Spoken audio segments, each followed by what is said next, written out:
নিচের রুমে বসে পুরাতন কিছু আর্টে পেন্টিং করছিলাম। গত 2 বছর যাবৎ আর্টিস্ট হিসেবে চারদিকে বেশ নামডাক ছড়িয়ে পড়েছে, ভালো অর্ডার আসছে। আমিও মনের আনন্দে কাজ করে যাচ্ছি। এর মধ্যে ঘর থেকে বিয়ের জন্য তারা আসতে শুরু করেছে। আমি তো সোজা না বলে দিয়েছি, এই মুহূর্তে কোনো বিয়ে নয়। অনিমেষ, অনিমেষ, অনিমেষ, কি হলো? ঘুমিয়ে গেলি নাকি রে অনিমেষ? বাইরে থেকে যে ডাকছে সে আমার ছোটবেলার বন্ধু সুখেন। বর্তমান সময়ে আমার কাছে যত লোক আর্টের অর্ডার পাঠায় তার পিছনে ওর একটা বিশেষ অবদান আছে। তাই তো ডাক শোনার সাথে সাথেই বুঝলাম নতুন কোনো অর্ডার নিয়ে হাজির হয়েছে। দরজা খুলে দেখি সুখেন হাসি মুখ করে দাঁড়িয়ে আছে। কিরে, এই ভর দুপুরে এত চিৎকার চেঁচামেচি কেন রে? চিৎকার বলছিস তাই না? যখন অর্ডারের টাকা পেয়ে তোর পকেট একবারে ফুলে ফেপে ওঠে তখন? হ্যাঁ, হয়েছে। যা পাই তার থেকে তো আবার তোকে ভোলার দোকানের মিষ্টি খাওয়াতে হয়। যাক, সেসব কথা এখন বলতো, হঠাৎ এমন ছুটে এলি যে?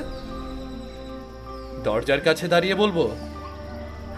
তা ভিতরে আয় না, আমি তোকে না করেছি নাকি? সুখেন ঘরের ভেতর এসে একটা চেয়ারে বসে পড়ল। এরপরে একটা পেইন্টিং বেশ মনোযোগ দিয়ে দেখতে লাগলো। আমি ওকে আবার ধাওয়া দিলাম। কিরে, বল কি হয়েছে? ও হ্যাঁ, শোন, অমৃতনগর থেকে একটা অর্ডার এসেছে। বনেদি পরিবার কাজটা করতে পারলে হেব্বি মাল করিয়ে আসবে রে। করবি নাকি? কি বলছিস রে? বনেদি পরিবার মানে জমিদার বা রাজা মহারাজা নাকি? ঠিক তেমন না, তবে তাদের পূর্বপুরুষ জমিদার ছিল। সেই পূর্বপুরুষের ছবি বড় করে আর্ট করানোর জন্য তোকে নিতে চাই রে। বড় লোকের ব্যাপার, বুঝতেই তো পারছিস। তাহলে আর দেরি কেন? চল বেরিয়ে পড়ি দুজনে। দুজনে বেরিয়ে পড়ি মানে? আমাকেও নিয়ে যেতে চাস নাকি? তা নয় তো কি, এত দূরের পথ আমি একা যাব নাকি? তুই সাথে গেলে আমার একটু ভালো লাগবে।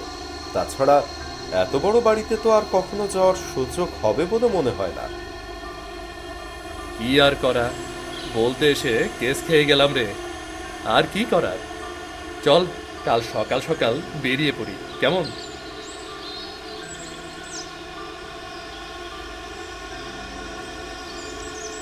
পরদিন খুব সকালে দুজনে বেরিয়ে পড়ি। বেশ দূরের পথ। প্রথমে ট্রেনে করে ও পরে ট্রেন থেকে নেমে 4 চাকার বাহনে করে যখন আমরা সেই বনেদি বাড়ির সামনে পৌঁছালাম তখন বেলা প্রায় শেষ। আসেন বাবুরা, আমি রামু, এই বাড়ির কাজের লোক। কর্তা সেই সকাল থেকে আপনাদের অপেক্ষায় বসে আছেন। ভিতর থেকে একটা চাকর বেরিয়ে এসে আমাদের হাতের ব্যাগগুলো নিয়ে নিল। আচ্ছা, এই বাড়িতে কি আর কোনো লোক নেই? না মানে ফাঁকা ফাঁকা লাগছে তো তাই জিজ্ঞেস করলাম আর কি। একদম ঠিক ধরেছেন, এই বাড়িতে আর কেউ নেই, শুধু আমি আর কর্তা বাবু। সে কি কথা? একটা বাড়িতে মা, বোন, ভাই সহ কত লোকজন থাকে। আর তারপর শুনলাম এটা নাকি বনেদি পরিবার। তাই এমন অবস্থা কেন? এমন হবে না কেন? নিজের হাতে মেয়েটাকে, না মানে আপনারা অনেক দূর থেকে এসেছেন তো নিশ্চয়ই অনেক কষ্ট হয়েছে। আসুন আসুন, হাত মুখ ধুয়ে বিশ্রাম নিন, আমি আপনাদের জন্য খাবার করে দিচ্ছি। রামু ব্যাগগুলো নিয়ে ঘরে চলে গেল। আমরা একে অপরের দিকে তাকিয়ে আছি। একটা বিষয় যেন আমাদের দুজনের মনেই সন্দেহ দানা বেঁধে উঠেছে। দেখলি অনিমেষ, ওই রামু কি যেন একটা কিছু বলতে গিয়েও আর বলল না, চেপে গেল। আমার কিন্তু বিষয়টা বেশ সন্দেহ লাগছে রে। হ্যাঁ, আমারও এমনই মনে হচ্ছে। যাক, এসব ভেবে আমাদের তো আর লাভ নেই বল। যে কাজে এসেছি সেটা ভালোভাবে করে যেতে পারলেই হলো। আমাদেরকে যে ঘরটাতে নিয়ে আসা হলো সেটার চারদিকে তাকাতেই আমাদের চোখ যেন ঝলসে গেল। দেয়ালে টানানো রয়েছে অসংখ্য দামি আর্ট, বন্য পশুর চামড়া, দামি দেয়াল ঘড়ি।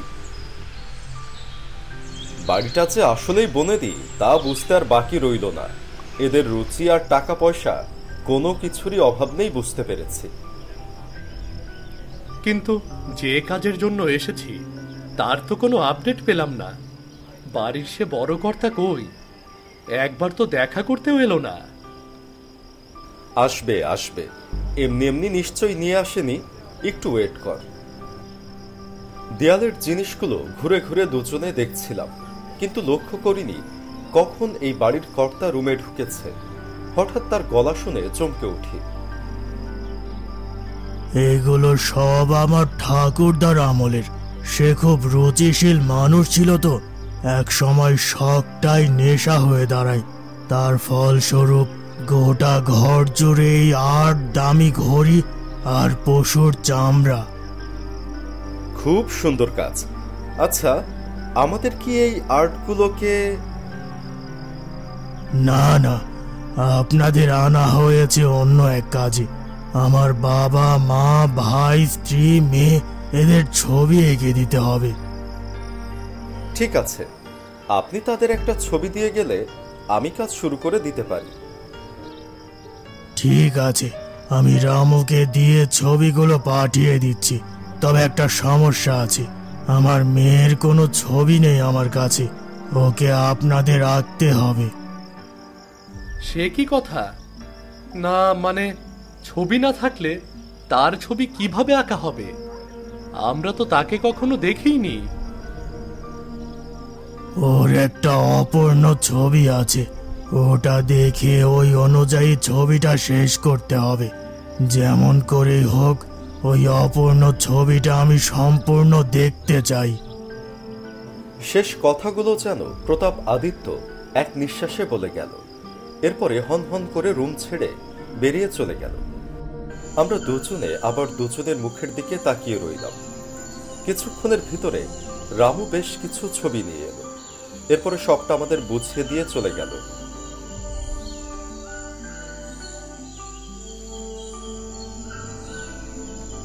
আজকেই কাজ শুরু করে দিবি নাকি টাইম নিয়ে করবি? জানি না, আপাতত একটু টাইম নেই, এরপরে ভালো লাগলে শুরু করব, না হলে কাল সকালে। আচ্ছা তুই তাহলে থাক, আমি শুয়ে পড়ি। বড্ড ঘুম পাচ্ছে রে। সুখেন ঘুমিয়ে পড়ে। আমি রুম জুড়ে পাইচারি করতে থাকি।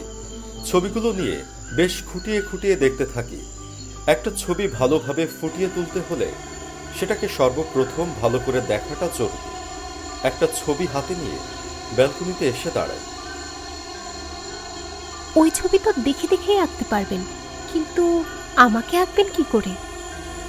আমি চমকে পেছনে তাকিয়ে দেখি একটা অল্প বয়সী বেশ সুন্দরী মেয়ে আমার পিছনে দাঁড়িয়ে আছে। চোখে ভুল দেখছি কিনা বোঝার জন্য চোখ রগড়ে তাকালাম, কিন্তু না, মিথ্যা না, মেয়েটা আমার পিছনে দাঁড়িয়ে আছে তখনও। রুমের দরজা তো বন্ধ, আপনি ভিতরে এলেন কি করে? এটার থেকেও গুরুত্বপূর্ণ প্রশ্ন আমি আপনাকে করেছি। আপনি তো আমাকে আগে কখনো দেখেননি, তাহলে কি করে আঁকবেন? আপনাকে আঁকবো, কিন্তু ও আচ্ছা, ওয়েট, আপনি কি এই বাড়ির কর্তা প্রতাপ আদিত্যের মেয়ে? আপনার কথাই তাহলে উনি তখন বলছিলেন। হ্যাঁ, আমি এই বাড়ির মেয়ে তাপসী। আমি কিন্তু এখনো আমার প্রশ্নের উত্তর পাইনি। হ্যাঁ, আসলে এ নিয়েই খুব চিন্তায় আছে। যাকে কখনো দেখিনি তার ছবি কিভাবে আঁকবো। তবে উনি বলেছেন যে একটা অপূর্ণ আর্ট আছে, ওটা আমি পূর্ণ করে দিলেই হবে। বাবা কিন্তু রেগে গেলে কি করতে পারে তার কোনো ধারণা নেই আপনার। নিজের মেয়েকে যেখানে, সেখানে আপনারা তো আর ওই অপূর্ণ আর্ট আপনি পূরণ করবেন। মেয়েটার শেষ কথাগুলো আমার আর কানে গেল না। মাথায় তখন নতুন এক বুদ্ধি চেপে বসেছে। দ্রুত রুমে এসে আর্ট পেপার আর পেন্সিল নিয়ে বসে গেলাম।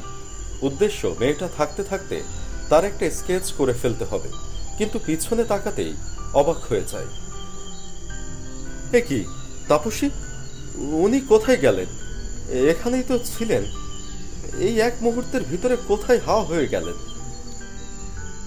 সারা ব্যালকনি আর রুম খোঁজ করেও মেয়েটাকে কোথাও পেলাম না।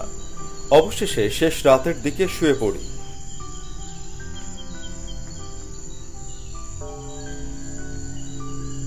পরদিন সকাল থেকে সব ছবিগুলো আঁকলাম। পাশে বসেছিল সুখেন। রাতের কথা ওকে কিছুই বলা হয়নি। সুখেন, জানিস গত রাতে ওই মেয়েটা এসেছিল। কোন মেয়েটা? আরে এই বাড়ির মেয়েটা, যার কথা প্রতাপাদিত্য বলল, যার কটা অপূর্ণ আর্ট বাদে আর কিছুই নেই। কি বলিস? কখন এলো? আমি তো কিছুই টের পেলাম না। তুই তখন ঘুমাচ্ছিলি, কিন্তু একটা আশ্চর্য ঘটনা ঘটে গেছে। ঘরের সব দরজা জানালা বন্ধ করা, তারপরেও কিভাবে ঢুকলো বুঝতে পারলাম না।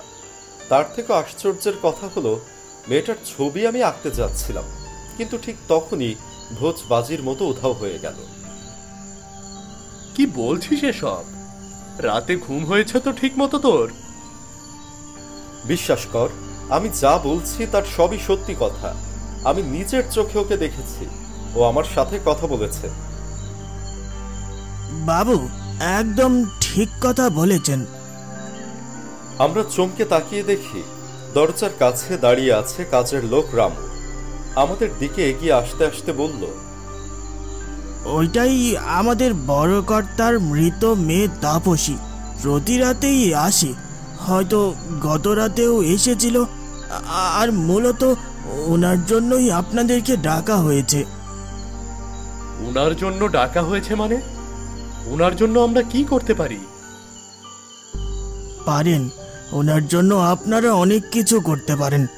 ওনার একটা অপূর্ণ ছবি আছে, সেটাকে আপনারা সঠিকভাবে পূর্ণ করতে পারলেই ওর মুক্তি হবে। আর যদি না হয় তাহলে তো একেবারে। তাহলে সঠিকভাবে পূর্ণ করতে না পারলে কি হবে? কি আর হবে, আগের আর্টিস্টদের সাথে যা হয়েছে আপনাদেরও ঠিক সেই পরিণতি হবে। বাড়ির পেছনের গভীর কুয়ায় জ্যান্ত কবর। এইটুকু বলে হন হন করে হেঁটে বেরিয়ে গেল রামু। সব শুনে ভয়ে গায়ে রক্ত হিম হয়ে গেল আমাদের দুজনে। ধপ করে বিছানার উপরে গিয়ে বসে পড়ি। এখন কি হবে? এ কোন বিপদে এসে পড়লাম? ওই ছবি কি তুই সঠিকভাবে পূর্ণ করতে পারবি? না পারলে তো? আমি কিচ্ছু জানি না। গত রাতে এক ঝলক দেখেছি, তাও আবার আবছা অন্ধকারের ভিতরে। আমি কিছুই করতে পারবো না। তাহলে তো নির্ঘাত মৃত্যু, বাঁচার বিন্দু মাত্র উপায় নেই। আমার মাথায় একটা প্রশ্ন জট পাকিয়ে আছে। মনে হচ্ছে এই প্রশ্নের জট খুলতে পারলে অনেক সমস্যার সমাধান হয়ে যাবে। কি প্রশ্ন? বলে ফেল। প্রশ্নটা আমার প্রতাপাদিত্যকে করতে হবে, যত তাড়াতাড়ি সম্ভব।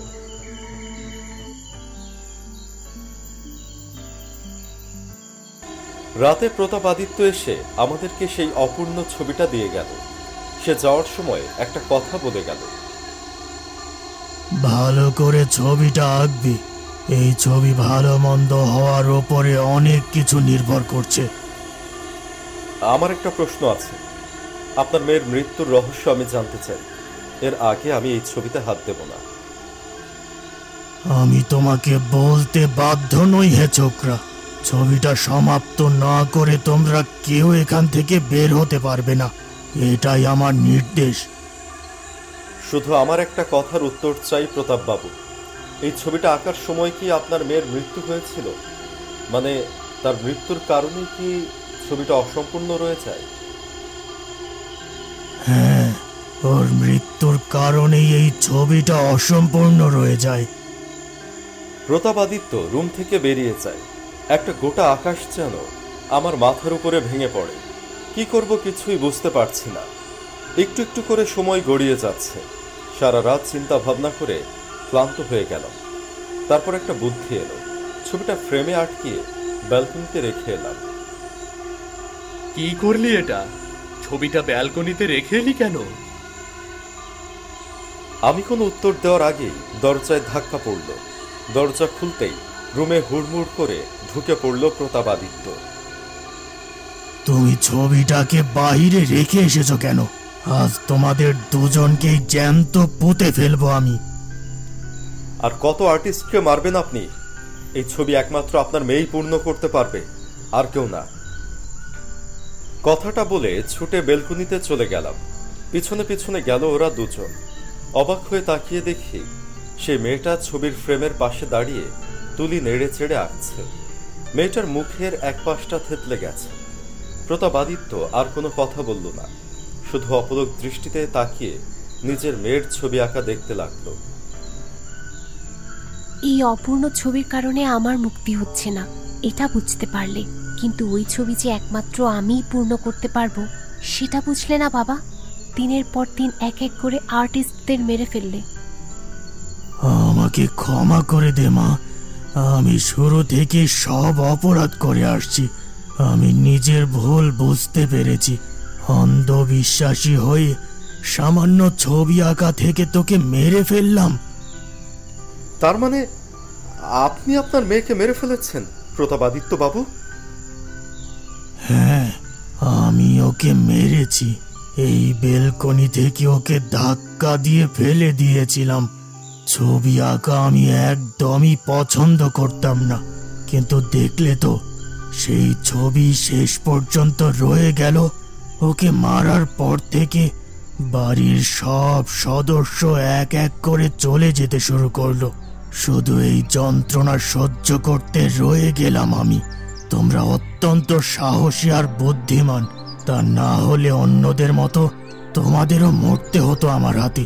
আর আমার মেয়ের আত্মা দিনের পর দিন আমার পেছনে পড়ে থাকতো। বাবা মেয়ের একটা করুণ মুহূর্তের সাক্ষী হলাম আমরা দুজনে। পরদিন সকালে আমরা চলে আসবো বলে সব গুছিয়ে রাখলাম। রাতে আমাদের টাকা পয়সা মিটিয়ে দেয়া হলো। তবে পরদিন সকালে আমরা প্রতাপাদিত্যের জীবিত মুখ দেখতে পেলাম না। জীবনের প্রতি তীব্র বিতৃষ্ণায় বাড়ির পিছনের গভীর কুয়ায় ঝাঁপ দিয়ে আত্মহত্যা করে। পরে শুনেছি তার সমস্ত সম্পত্তি কল্যাণ ট্রাস্টের দখলে চলে গেছে।